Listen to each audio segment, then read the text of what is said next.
Welcome back, everybody. This is the Arkansas Soybean Promotion Board's Soybean Podcast, and today we're talking with Dr. Travis Faske. He's a professor and extension plant pathologist, and we're going to be talking about this southern root knot nematode and other parasites in soybeans. The nematode issues haven't gone away, but I think this project, the one thing it has done is raised awareness about soybean nematodes. The southern root knot nematode is an issue, and I think farmers are planning for it. You know, before they were just selecting seed based off of the yield they were getting, right. and we can see like 70 to 90% yield loss in some of our variety plots.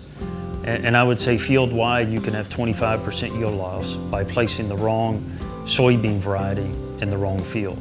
And so they're recognizing that. And of course, when you huge. can, it's huge. I mean, it hits you in the wallet. When you can increase the amount of bushels on average of a farm by 10 to 15, that's a huge number. Yeah, it is. You know, and so there's not anything else that I know that can have that dramatic of an impact by selecting the right variety. So how's this project developed since last year that we were here? It's really a continuation of the things we've done last year. One of the things that we continue to do that really helps to support our farmers is free nematode assays that's sponsored by the Soybean Promotion Board. Last year they actually recorded 900 samples. It was a little drier year, so we got more samples that came back. But our results are still very similar, where the southern root knot nematode tends to be the most common nematode we find in those soil assays. Soybean cyst is still there, but not as prominent, and reniform nematode is still there. So those are the three main ones we continue to look at, but southern root knot nematode, field by field basis, bar none, has the greatest impact on soybean yield. Okay. We've actually confirmed that the southern root knot nematode is almost in every soybean producing county in Arkansas. The coarse textured soils, the sands, the loamy sands is where we find southern root knot nematode, and most nematode species to be a problem.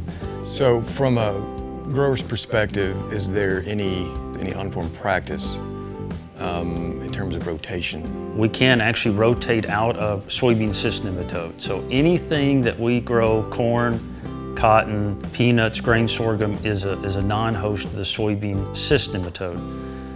But if we look at the southern root knot nematode, all of those except peanut is a host. So we could have corn, cotton, and soybeans in a rotation. All of those are a host. So each year, the southern root knot nematode are sustained as a population in that field.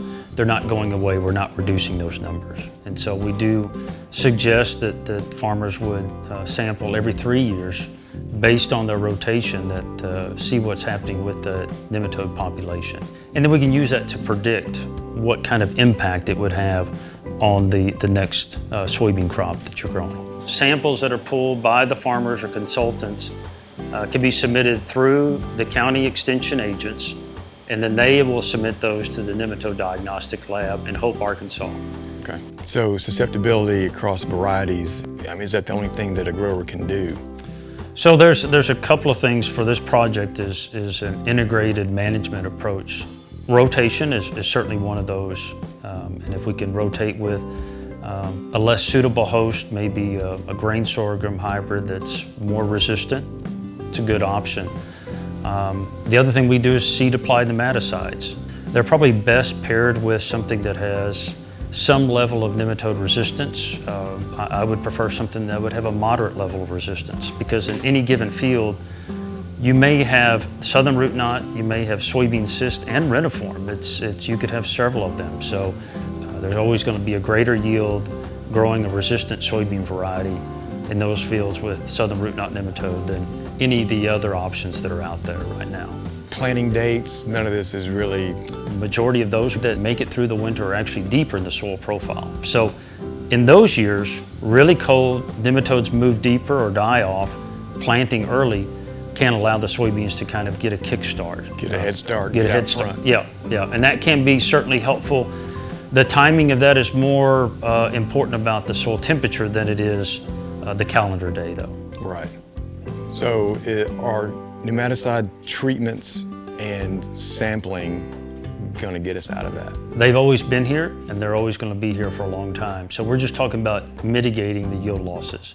Basically something we have to live with, something we have to work with on a regular basis, and every year to think about and have the mindset of, what am I going to do to actually manage nematodes this year? Even if I'm growing a different crop, how is that going to impact my next soybean crop? So it's definitely, it's not a stagnant process. It's actually very active, and their populations can change quite dramatically depending on the host that's actually in the field. Whether it's rotation, whether it's a seed-applied nematicide, whether it's a resistant variety, and then follow up by monitoring that population from year in and year out is the best tools we have right now to manage soybean nematodes in Arkansas.